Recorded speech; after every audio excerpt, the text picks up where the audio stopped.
An American soldier was resting in the mountains with his dog, but suddenly, the dog started barking towards something ahead. The man turned his head to look. He saw a dense fog spreading through the forest. The dog suddenly ignored his orders and ran into the mist. The man quickly chased after it, but the dog vanished without warning.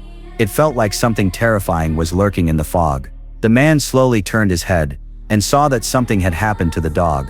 Terrified, the man ran out of the forest like a madman. He went to a nearby town to report it to the police. But seeing how confused and panicked he was, the police thought he was making up stories and spreading fear. The man couldn't explain himself clearly. At that moment, one officer went to grab his gun. The man immediately rushed toward him, but he was arrested for disturbing the peace and locked up. The next day, the police saw he had calmed down a bit, so they decided to take his statement.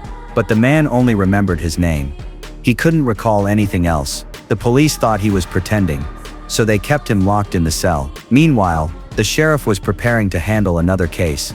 Suddenly, a loud crashing sound came from outside. They quickly rushed out to see what happened. What they saw stunned them on the spot. The nearby mountain was completely swallowed by thick fog, and the fog was rapidly moving toward the town. Just then, Jack received a call from his daughter, but after just a few words, the fog had already reached them. The phone signal was also disrupted. The sheriff felt something was off, so he decided to return to the station. But David thought it was a rare sight worth capturing. He wanted to stay and take a few photos for his wife.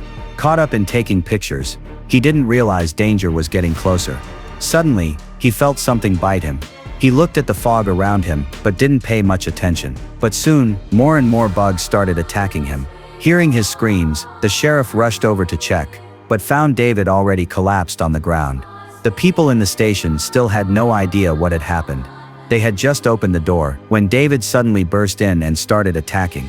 Shocked, they stared at the thick fog outside. A deep sense of dread crept over them. Their top priority was to reach others in the town.